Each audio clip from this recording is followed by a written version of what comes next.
Hello, कैसे हो सब लोग।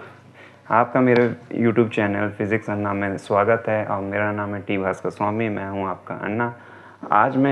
आज लेके आया हूं इंडक्शन कुकर के बारे में। इंडक्शन कुकर के बारे में मतलब कि इंडक्शन कुकर से काम कैसे करता है, उसमें कैसे हीट जनरेट होता है, ये सब के पीछे क्या साइंस है, क्या फिज़िक्स लगा हुआ है, इस सब के बारे में हम आज डिस्कस करेंगे। जैसे कुछ स्टूडेंट लोग होते हैं जो साइंस के प्रति थोड़ा सा रुचि रखते हैं, उनको थोड़ा कहीं ना कहीं एक सवाल रहता होगा। जैसे जो अभी 11th-12th नहीं पहुंचे हैं या 8, 9, 10th में, उनके मन में कुछ ना कुछ सवाल होता होगा, ठीक है। कि इंडक्शन कुकर कैसे काम कर रहा है, या तो हीट, जैसे हम इंडक्शन कुकर में जब भी मैगी बनाते हैं या चाय बनाते हैं तो ऐसे जब हटाते हैं तो वो तो हीट तो नहीं प्रोड्यूस कर रहा है, तो हीट कैसे आ रहा है, ये सब सवाल कुछ मन में रहता है ना, जिसको चुर मचा हुआ है। और दूसरा सवाल ये है कि फेरोमैग्नेटिक मटेरियल मतलब कि स्टेनलेस स्टील हो गया, कास्ट आयरन हो गया, ये सब बर्तन में ही ये क्यों काम करता है। बाकी जैसे एल्यूमिनियम हो गया और जैसे कॉपर हो गया, ये सब बर्तन में क्यों काम नहीं करता, क्यों उन्होंने कोई पाप किया है? नहीं, ऐसा नहीं है, पाप तो नहीं किया है, पर इसके पीछे एक साइंस होता है, फिज़िक्स है इसके पीछे। तो उसी के बारे में हम कौन कौन से लॉ लग रहे हैं फिज़िक्स का, क्या क्या नियम है, कैसे वो काम कर रहा है, एक एक बारीकी से हम समझेंगे। अगर आप इंटरेस्टेड हैं इसको जानने के लिए तो अंत तक बने रहिए, हम चालू करते हैं। अब जैसे कि इसमें आप देख रहे हैं कि ये इंडक्शन कुकर है, ठीक है। इंडक्शन कुकर है, उसके ऊपर है फेरोमैग्नेटिक मटेरियल का बर्तन, ठीक। अब ये बर्तन उसमें रखा हुआ है और इस यहाँ पर होता है सिरेमिक सरफेस, मतलब सिरेमिक का प्लेट रखा होता है जो कि ज़्यादा हीट यानी हीट झेल सकता है, बहुत अच्छी 800 डिग्री सेल्सियस तक का हीट वो झेल सकता है, ठीक है। और ज़्यादा जब वो हीट ज़्यादा गर्म भी नहीं होता है, जैसे वो हटाओगे तो हाथ रखोगे, देखना वो गर्म नहीं रहता, जिसके कारण जलने या ये सब चीज़ का हानि का कोई चांस नहीं है, ठीक। अब इसमें क्या होता है, अंदर होता है कॉपर कॉइल, ठीक। कॉपर कॉइल होता है। अब वो कॉपर कॉइल में जब हम स्विच ऑन करते हैं, कॉपर कॉइल में क्या होता है, एसी करंट सर्कुलेट करता है। एसी करंट सर्कुलेट करता है तो इसकी फ्रीक्वेंसी कितनी होती है, एसी करंट की फ्रीक्वेंसी उसमें होती है 20 किलो हर्ट्स से 50 किलो हर्ट्स के बीच में, ठीक है। यानी इतनी ज़्यादा फ्रीक्वेंसी होती है। फ्रीक्वेंसी घरों में, नॉर्मल घरों में हमारे फ्रीक्वेंसी एसी करंट की कितनी होती है, 50 हर्ट्स। 50 हर्ट्स, यहाँ किलो का अंतर है, देखना यहाँ किलो है, यहाँ 50 हर्ट्स है, ठीक है। और इसके अंदर पर एसी का 20 किलो से 50 किलो हर्ट्स तक का सप्लाई हो रहा है, जिसके कारण फिर उसके अब ये सब चीज़ क्या है, यहाँ तो ठीक है, यहाँ सर्कुलेट हो रहा है इलेक्ट्रिक यानी इलेक्ट्रिक फील्ड है, तो उसके परपेंडिकुलर होता है मैग्नेटिक फील्ड, ठीक। मैग्नेटिक फील्ड होता है, वो मैग्नेटिक फील्ड के कारण ये तो एसी मतलब एक सर्कल पूरा करेगा, तो ये भी अप डाउन होगा, ठीक है। जैसे ये चेंजेस होगा तो इसमें चेंजेस होने के कारण इस बर्तन के सरफेस के नीचे एक एडी करंट क्रिएट होता है। इसी एडी करंट के कारण क्या होता है, रेजिस्टेंस झेलता है आपका इलेक्ट्रॉन, ठीक है, जिसके कारण हीट क्रिएट होता है और मैगी बन जाती है, ठीक है। अब मैगी क्यों बोला, क्योंकि स्टूडेंट लोग मैगी से ज़्यादा रिलेट करते हैं, खाना तो बनाते नहीं है, क्योंकि स्टूडेंट लोग चाय या तो मैगी बनाएंगे, क्योंकि बाकी स्टूडेंट लोग की लाइफ में ऐसी होता है, वो तो चाय बनाएंगे, मैगी बनाएंगे या तो कॉफ़ी बनाएंगे, ठीक है। ये अच्छी बात है, इससे ज़्यादा बनाना भी नहीं है, क्योंकि पढ़ाई में ज़्यादा ध्यान देना है, ठीक है। अब ये तो बेसिक चीज़ हो गया। अब एक एक बारी बारी से हम समझेंगे कि इसके पीछे का फिज़िक्स क्या है, ठीक। मान के चलो एक वायर है, ठीक है, वायर है, कंडक्टिंग वायर है, उसमें क्या फ्लो हो रहा है, एक करंट फ्लो हो रहा है, ठीक है, आई करंट फ्लो हो रहा है। अब इसके ये तो करंट फ्लो हो रहा है, तो ये मैग्नेटिक फील्ड कैसे बन रहा है, ये किसने बताया था, सबसे पहले इसको बताया था हैंस क्रिस्टियन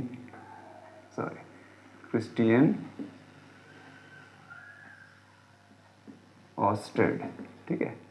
इस वैज्ञानिक ने ये बताया था कि अगर किसी कॉइल में या किसी कंडक्टिंग वायर में अगर कोई करंट फ्लो हो रहा है तो उसके चारों ओर एक magnetic field line concentrate circle के फॉर्म में, ठीक है, प्रोड्यूस होता है, ठीक है, सर्कल के फॉर्म में प्रोड्यूस होता है जो कि उसके परपेंडिकुलर होता है, ठीक है।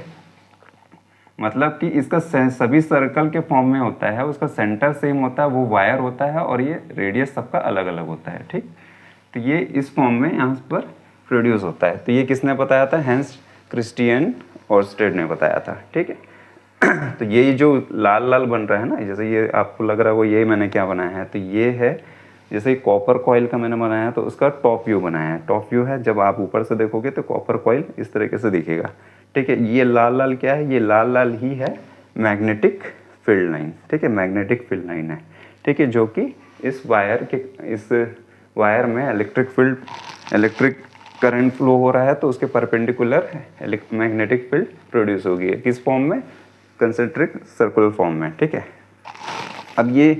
अब वायर तो है, ये मैग्नेटिक लाइन तो है, पर इसका डायरेक्शन क्या है, ठीक है। इसका डायरेक्शन किसने बताया? तो फिर इसका डायरेक्शन हमको कैसे पता चलेगा? राइट हैंड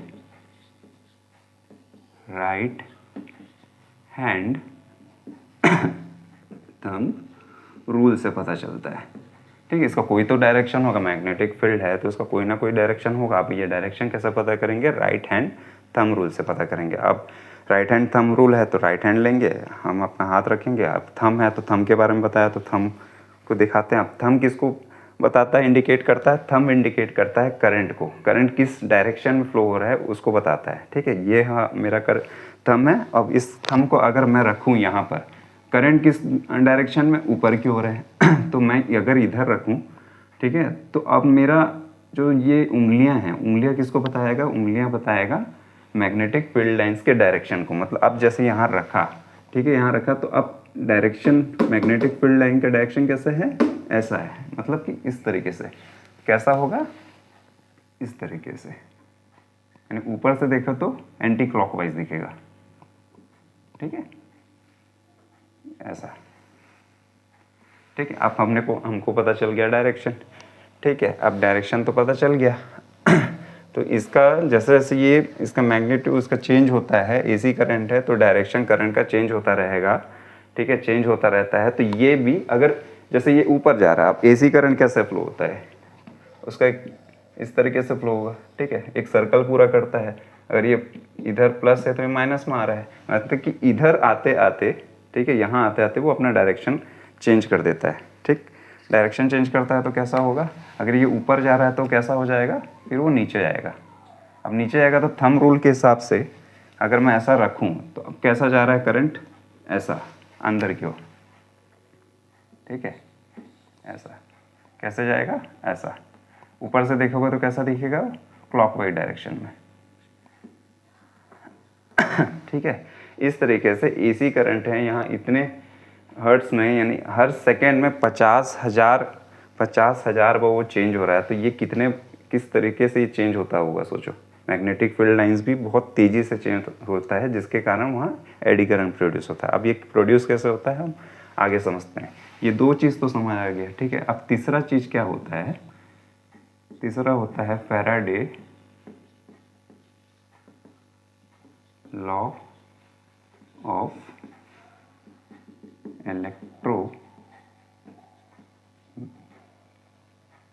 इलेक्ट्रोमैग्नेटिक इंडक्शन, ठीक है। ये सबसे इम्पॉर्टेंट है, ठीक है। ये जब आप 12th में जाओगे, ठीक है, 12th में जाओगे ब्रीफ में पढ़ोगे कि कैसा होता है, या जो 12th में वो पढ़ चुके होंगे तो और एक बार देखेंगे तो उनका रिवाइज हो जाएगा, ठीक है।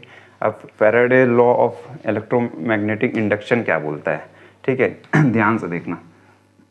जैसे कि मान के चलो एक मैग्नेट है, ठीक है, उसका नॉर्थ पोल है या साउथ पोल है।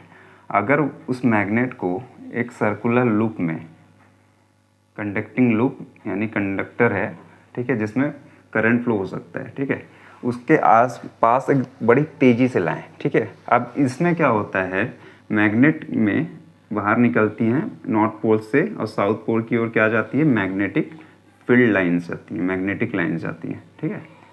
हमेशा नॉर्थ से निकलती है और साउथ में जाती है और इसके अंदर ऐसे फ्लो होता है, ठीक है, इस तरीके से, ठीक है।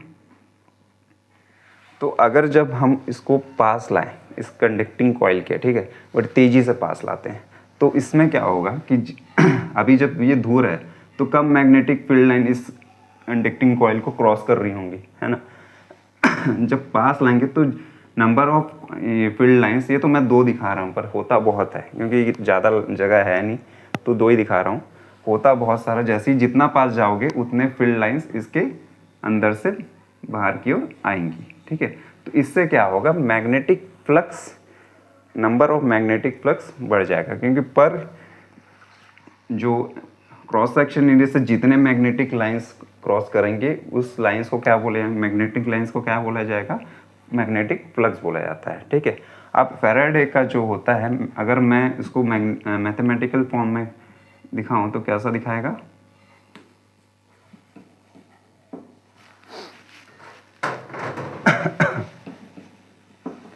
मैथमेटिकल फॉर्म में अगर दिखाएं तो ये कैसा दिखेगा, माइनस एन फ्लक्स, ठीक है। ये उसका मैथमेटिकल रिप्रेजेंटेशन। अब क्या होता है कि जैसे ही फैराडे लॉ क्या बोलता है कि हम अगर मैग्नेट को किसी कंडक्टिंग लूप में अगर तेज़ी से अंदर लाते हैं तो उसके मैग्नेटिक फील्ड फ्लक्स में चेंजेस होगा बड़े तेज़ी से। अगर बड़े तेज़ी से मतलब टाइम कम होगा, रेट चेंज ऑफ फ्लक्स में, ठीक है। Rate of change of flux के कारण क्या होता है, इसके अंदर एक इंड्यूस्ड ईएमएफ जनरेट हो जाता है। ईएमएफ मतलब इलेक्ट्रोमोटिव फोर्स, ठीक है। इसको वोल्टेज भी कहा जाता है, जिसके कारण अगर यहाँ वोल्टेज क्रिएट हो गया तो क्या बनेगा, इसमें क्या फ्लो होगा, करंट फ्लो होने लगेगा इस वायर में, ठीक है। यही फैराडे लॉ ने बताया था कि अगर किसी भी कंडक्टिंग कॉइल से अगर मैग्नेटिक फील्ड लाइंस को क्रॉस करें बड़ी तेज़ी से, चेंज करें, ठीक है, तो उसमें क्या हो जाएगा, इंड्यूस्ड ईएमएफ क्रिएट हो जाएगा और उससे उसके कारण क्या होगा, उस लूप में करंट फ्लो होने लगेगा, ठीक है। अब ये क्या होता है, ये तो ईएमएफ हो गया, ये होता है नंबर ऑफ कॉइल्स, यहाँ तो एक दिखाया है, तो नंबर ऑफ कॉइल जितना ज़्यादा होगा उतना ज़्यादा ईएमएफ प्रोड्यूस होगा, ठीक है, और उतना ज़्यादा ही करंट फ्लो होगा। और जितना ज़्यादा फ्लक्स होगा, जितना ज़्यादा चेंज, जितनी जल्दी चेंज होगा उतना जल्दी क्या होगा, हमको उतना ही ज़्यादा अपने को करंट मिलेगा, ठीक है। और ये जो नेगेटिव साइन होता है ये बताता है लेंज लॉ को, लेंज लॉ। अब ये देखो 3, 1, 2, 3, 4, इसको मिला के 4 हो गया। 4 फिजिक्स के लॉ हम यहीं समझ गए, अभी तो और भी बाकी है। इस इंडक्शन कुकर में कई सारे फिजिक्स के लॉ हैं, उसी को मैं समझाना चाहता हूँ, इसीलिए आराम से देखिएगा, ठीक है। अब ये लेंज लॉ हुआ, ठीक है। लेंज लॉ क्या बोलता है, ये नेगेटिव साइन का मतलब ये होता है कि लेंज लॉ का मतलब ये है कि जो जिस कारण से यहाँ पर ईएमएफ जनरेट हुआ है, जिसके कारण यहाँ करंट फ्लो हो रहा है, अब यहाँ करंट फ्लो हो रहा है तो ये तो बताया था, ठीक है। और स्टेट में बताया था कि यहाँ परपेंडिकुलर और उसके परपेंडिकुलर क्या क्रिएट हो जाता है, मैग्नेटिक फील्ड लाइंस आ जाती है। तो यहाँ भी तो मैग्नेटिक फील्ड लाइंस क्रिएट हो जाएगा, है ना, यहाँ भी तो मैग्नेटिक फील्ड लाइंस क्रिएट हो जाएगा। तो वो मैग्नेटिक फील्ड लाइंस जिसके कारण वो यहाँ पर करंट फ्लो हो रहा है उसका अपोज करता है। ये नेचुरली ऐसा होता है। ये तो खोजा लेंस ने था, ठीक है, लेंस एक उसने खोजा था तो अपने नाम पर उसने लॉ को रखा है। ये नेचुरली ऐसा होता है। अगर यहाँ पर तेज़ी से, अगर ये नॉर्थ पोल है, ये तेज़ी से अंदर जा रहा है तो यहाँ चेंज हो रहा है जिसके कारण करंट प्रोड्यूस हो रहा है, तो यहाँ पर ये भी कैसा नेचर में आएगा, ये भी नॉर्थ पोल की तरह नेचर में आएगा अपने, जिसके कारण नॉर्थ पोल और नॉर्थ पोल जो 2 मैग्नेट है, ठीक है, यहाँ भी मैग्नेटिक फील्ड हो गया, यहाँ भी मैग्नेटिक है, ये तो मैग्नेट है ही जिसके कारण उसका मैग्नेटिक फील्ड है, और यहाँ पर करंट है इसका खुद, इसने भी अपना मैग्नेटिक फील्ड लाइन क्रिएट कर दी। दोनों, ये नॉर्थ पोल बन गया, ये भी नॉर्थ पोल, तो क्या करेगा, रिपल करेगा यानी दूर फेंका। ये तेज़ी से हम लोग अंदर ला रहे हैं तो वो उसको अपोज करेगा, नहीं तुम मत आ करके, ठीक है। अब ये अपोज करेगा, थोड़ा सा रिपल्सन फील करेगा, ठीक है। जैसे ही हम लोग अंदर डालेंगे जाएगा ये मैग्नेट, तो ये अपोज फील करेगा, जैसे ये मैग्नेट है, ठीक है, ये नॉर्थ पोल है, ये अंदर से तेजी से गया तो ये रिपल फील करेगा, ठीक है। ये रिपल्शन क्या होता है, लेंस लॉ बताता है कि उसका अपोज करता है। अब जैसे ही अब बाहर की ओर लाओगे, ठीक है, अब जैसे मैग्नेट को बाहर की ओर लाओगे, ठीक, ये हो गया मैग्नेटिक लाइन। अब यहाँ लूप है, अब जैसे ही बाहर की ओर लाओगे तो यहाँ फिर से चेंज होगा फ्लक्स में, ठीक है। मैग्नेटिक फ्लक्स में फिर से चेंज होगा, तो यहाँ फिर से करंट प्रोड्यूस होगा। अभी जो करंट प्रोड्यूस होगा उसके कारण जो मैग्नेटिक फील्ड लाइंस बनेगी वो इसका अपोज करेगा। अपोज करेगा मतलब क्या अपोज करेगा, ये साउथ पोल की तरह नेचर बना लेगा अपना, जिसके कारण ये इसको जाने नहीं देगा। अब तुम तो इसको वापस खींच रहे हो तो इसको जाने नहीं देगा। क्यों? नॉर्थ पोल और साउथ पोल, ठीक है, अपोजिट पोल में क्या होता है, अट्रैक्शन होता है, ठीक है, अट्रैक्शन होता है जिसके कारण ये अट्रैक्ट करेगा। और इसका डायरेक्शन क्या हो जाएगा, इसका डायरेक्शन हो जाएगा आई, इस साइड। जैसे एंटी क्लॉकवाइज घूम रहा था यहाँ, या क्लॉकवाइज घूमेगा, ठीक। यही बताता है फैराडे का लॉ, यही बताता है फैराडे लॉ के बारे में। आगे हम ब्रीफ में कभी हम समझेंगे, जब मैं अगर इस पर अलग से एक वीडियो बनाऊंगा तब मैं इसमें अच्छे से ब्रीफ में समझाऊंगा, ठीक है। यहाँ तक समझ आया, ठीक है। अब इसके बाद क्या होता है, इसके बाद एक और चीज़ हम पढ़ेंगे, एडी करंट। एडी करंट क्या हो गया, मैंने जैसा पहले बताया था स्टार्टिंग में कि यहाँ पर मैग्नेटिक फील्ड लाइंस के चेंज होने के कारण इसके सरफेस में, बर्तन के सरफेस में क्या क्रिएट हो जाता है, एडी करंट क्रिएट हो जाता है। इसी एडी करंट के बारे में यहाँ बताएंगे। अब ये है क्या चीज़, इसको समझते हैं, ठीक है। अब एडी करंट में क्या होता है, यहाँ जैसे ये सर्कुलर लाइन था, सर्कुलर लाइन लूप था। अब सर्कुलर लूप की जगह मैग्नेट तो यही रहेगा, ठीक है। अब सर्कुलर लूप की जगह एक प्लेट को ले आओ, मान के चलो प्लेट के ले आते हैं। जैसे ये सरफेस इसका जैसे कैसा होगा, नीचे से देखो तो प्लेट ही है वो, है ना। तो उस सरफेस को ले आते हैं, ठीक। अब ये पूरा प्लेट है ना। ये तो पूरा प्लेट है। आगे यहाँ पर मैग्नेटिक लाइन्स है, ठीक है। अब इसको जब हम अंदर जैसे इसके पास लाएंगे, इस प्लेट के पास लाएंगे, तो अब इधर कर, जैसे यहाँ तो करंट को फ्लो होने के लिए रास्ता पता था कि एक वायर है, या तो वो आगे जाएगा तो पीछे जाएगा, ठीक है, उसको पता था, उसका डायरेक्शन उसको पता है। पर प्लेट में कैसे फ्लो होगा, प्लेट है उसको वहाँ पर इन्फिनाइट नंबर पर पूरे इलेक्ट्रॉन्स हैं, ठीक है। अब जाएगा वहाँ तो ईएमएफ यहाँ पर भी फ्लक्स चेंज होगा, rate of change of flux होगा, तो यहाँ पर ईएमएफ तो प्रोड्यूस होगा, ठीक है।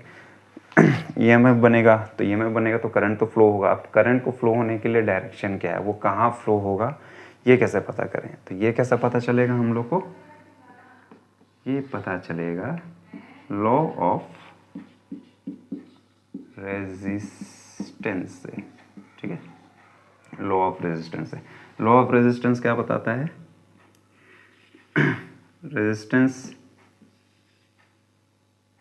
Resistivity length of conducting coil, ठीक है, और cross section of area of conducting coil, ठीक है।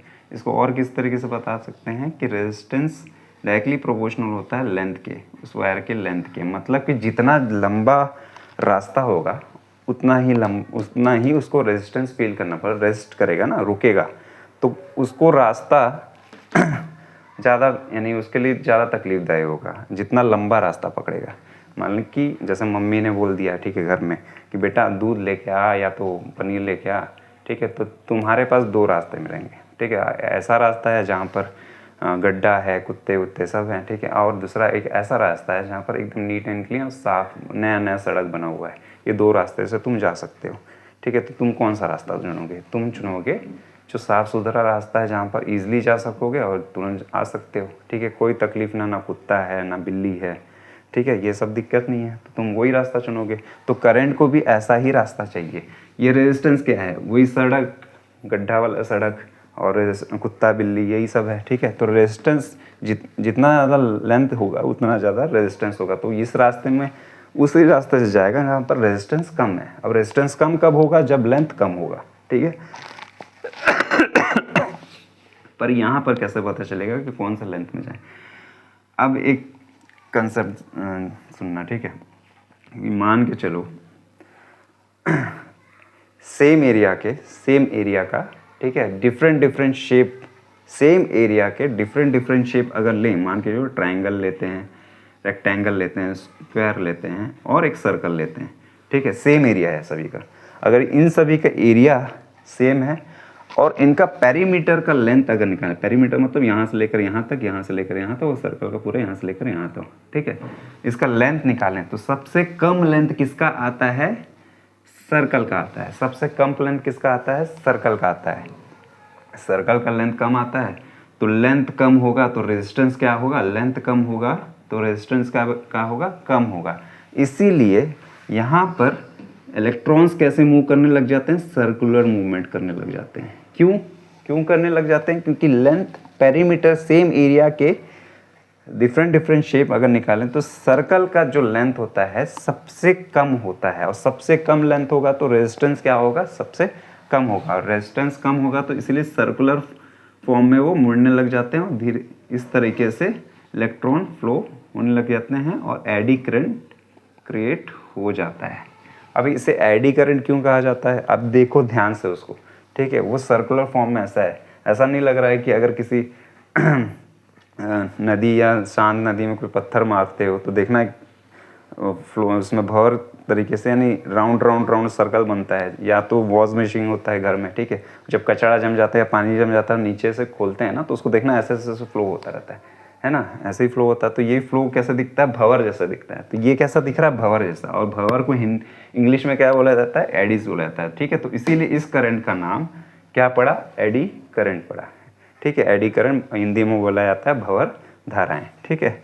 इस तरीके से क्रिएट हो जाता है, और इसीलिए यहाँ पर जब मैग्नेटिक फील्ड लाइन चेंज होता है तो यहाँ पर एडी करंट क्रिएट होता है, ठीक है, इस बर्तन के नीचे, ठीक। एडी करंट क्रिएट होता है तो पास जाएगा तो नॉर्थ पोल की तरफ वो करेगा, ठीक है। अब दूर जाएगा तो साउथ पोल की तरह काम करेगा। मतलब ये भी एडी करंट भी एसी करंट की तरह काम करता है और डिस्को डांस करता रहता है। जैसे मान के ऊपर से देखो, एडी ऐसा है, ठीक है, अब डिस्को डांस कर रहा है, ठीक है। एडी ऐसे ऐसे ऐसे करके फुल एकदम मजे में डिस्को डांस करता है एडी करंट, ठीक है, वो ऐसे ऐसे घूमता रहता है, ठीक। अब यहाँ तक तो समझ आया, पर एडी करंट क्रिएट भी हो गया, हमको ये समझ आएगा कि कॉइल से मैग्नेटिक फील्ड निकल रही है, उसके कारण एडी करंट क्रिएट हो रहा है, ठीक है, ये सब समझ आ गया। पर हीट कैसे क्रिएट हो जाता है? और हीट क्रिएट होता है तो स्टेनलेस स्टील में ही क्यों होता है? फेरोमैग्नेटिक मटेरियल जो होते हैं उसी में क्यों होता है? नॉर्मल जैसे तांबे एल्यूमिनियम के बर्तनों में क्यों नहीं होता? ये एक सवाल है, इस पर ध्यान से देखिएगा, ये लास्ट है, ठीक है।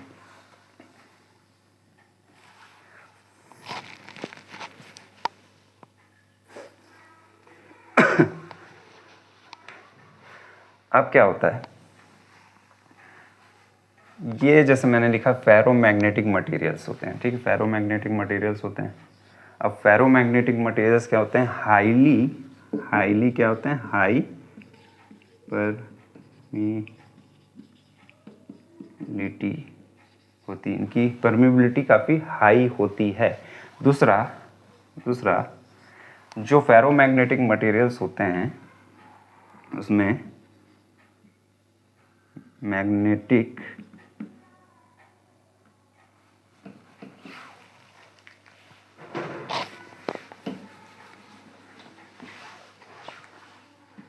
फेरोमैग्नेटिक मटेरियल होते हैं, उसमें मैग्नेटिक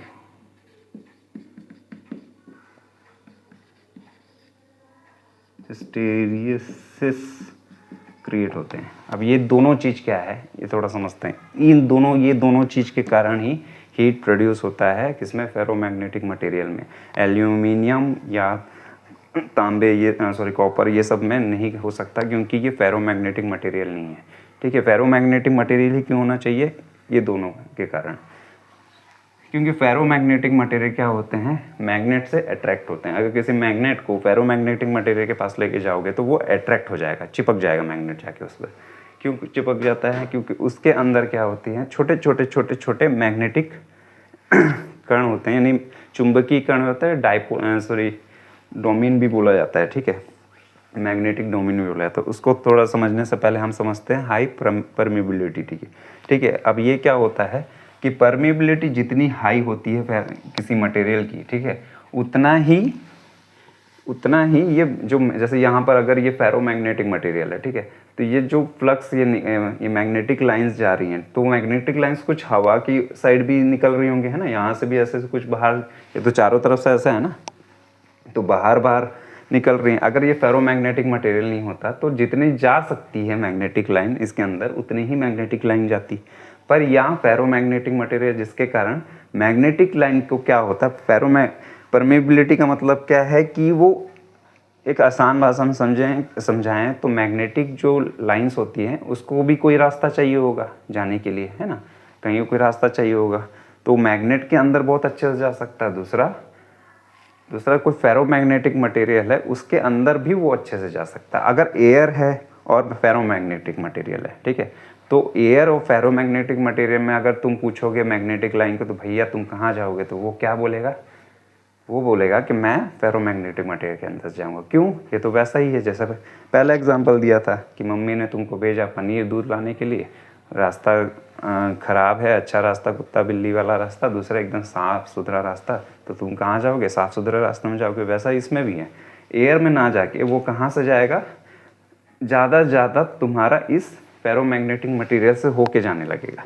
और अब इससे क्या हुआ, मैग्नेटिक लाइंस ज़्यादा जाने लगे इस क्रॉस सेक्शन एरिया में, ठीक है, ये तो एरिया है ना, ठीक है, इस एरिया से मैग्नेटिक लाइंस ज़्यादा जाने लगेंगे। मैग्नेटिक लाइंस ज़्यादा जाने लगेगा तो क्या बढ़ेगा, मैग्नेटिक फ्लक्स बढ़ेगा, ठीक है। अब मैग्नेटिक फ्लक्स बड़ी तेज़ी से चेंज होगा क्योंकि एसी का फ्रिक्वेंसी क्या है, देख रहे हो, ठीक है, जिसके कारण ईएमएफ ज़्यादा क्रिएट होगा। और ईएमएफ ज़्यादा बनेगा तो क्या बनेगा, ईएमएफ ज़्यादा बनेगा, वोल्टेज ज़्यादा होगा तो क्या ज़्यादा होगा, आई ज़्यादा होगा, करंट ज़्यादा प्रोड्यूस होगा, ठीक है। अब करंट ज़्यादा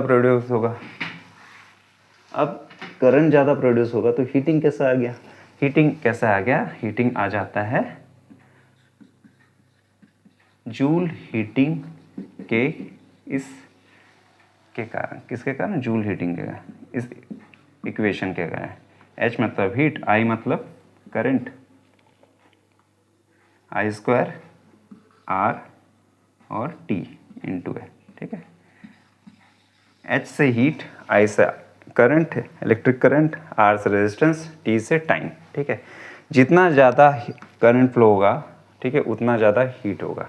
और रेजिस्टेंस भी ज़्यादा होता है किसमें, फेरोमैग्नेटिक मटेरियल में, as compare to copper materials जो होते हैं, क्योंकि कॉपर काफ़ी अच्छा कंडक्टर होता है किसका, करंट का। पर as compare to copper ferromagnetic materials में कुछ रेजिस्टेंस होते हैं जिसके कारण ये रेजिस्टेंस बढ़ जाता है, ठीक है। अब इसके कारण क्या होता है, अब जितना ज़्यादा टाइम तक आप करंट फ्लो करोगे उतना ज़्यादा हीट होगा। अब इस इक्वेशन के कारण जूल हीटिंग होती है, और जूल हीटिंग के कारण यहाँ पर क्या हो जाता है, हीट प्रोड्यूस हो जाता है, ठीक है, हीट प्रोड्यूस होगा तो गर्म होगा, नीचे का सरफेस गर्म होगा और जिसके कारण मैगी बनेगा, ठीक है, चाय मैगी बनेगा। अब बस ये अकेला है नहीं, इसके साथ मैंने जैसे बताया था मैग्नेटिक हिस्टेरेसिस, ठीक है, ये भी है। अब ये होता क्या है, अब इसको देखो, ठीक, ध्यान से समझना। ये होता है, ठीक है, फेरोमैग्नेटिक मटेरियल। इसके अंदर क्या होता है, छोटे छोटे मैग्नेटिक कण होते हैं, जैसे मैग्नेट बार मैग्नेट है ना, जैसे मैंने दिखाया बार मैग्नेट क्या, जैसे ये, ठीक है, ये ऐसे ही छोटे छोटे कण होते हैं, कहाँ पर, फेरोमैग्नेटिक मटेरियल में। अभी बिखरे हुए हैं, कोई ऐसा बैठा, कोई ऐसा बैठा, कोई ऐसा बैठा है, ठीक है।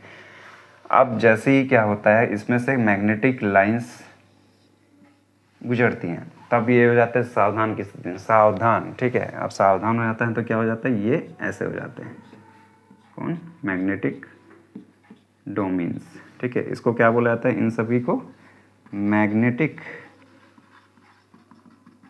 डोमेन भी कहा जाता है, ठीक है।